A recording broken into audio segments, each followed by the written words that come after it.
45-year-old Kendra Frigo and 55-year-old Ken Merritt both have full-time jobs and kids, but still find time to be triathletes.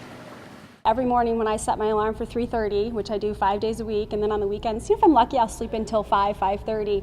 I pull up in this parking lot and I am just amazed that it's full. So it's a unique group of people that will, suffer through this, and it's worth it every day. I train mostly early in the mornings so that it doesn't interfere too much with family life or my job.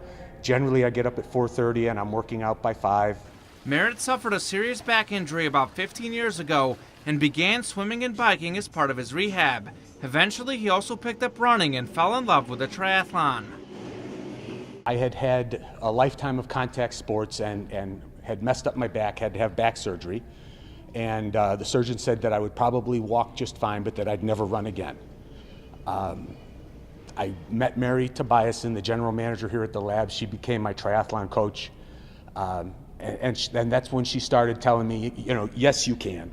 I can is now ingrained into Merritt's life. As for Frigo, she's been competing in triathlons for less than 2 years.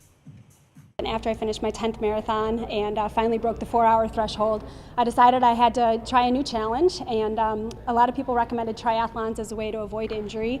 And so I signed up for my first triathlon, and shortly thereafter, before I'd even finished one, signed up for my first Ironman. In the Ironman triathlon, you swim 2.4 miles, bike 112 miles, and run 26.2 miles.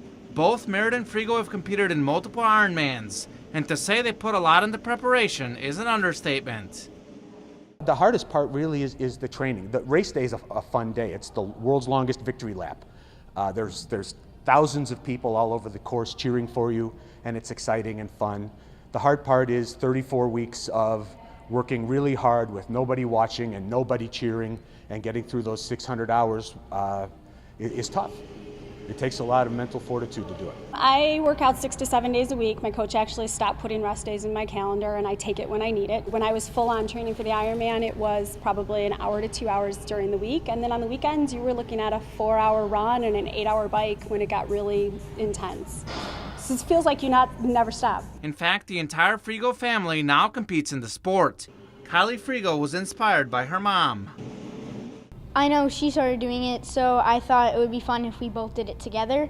And I started running with her and biking, and now I'm doing triathlons with her. Kylie competes in the shorter sprint triathlons and still wakes up with her mom several days a week to practice. It's a sport that features a tight-knit community that truly loves triathlons. This is a passion, I'd even say an obsession. This is the kind of thing that when it gets a hold of you, you only want to do more and to do better, and that's a lot of the excitement. I don't care that I can't beat the small, fast people. I'm always just trying to beat the guy I used to be, and most of the time I'm able to do that. A passionate and committed group that keeps on pushing its limits. For NCTV 17 Sports, I'm Kamen Enchev.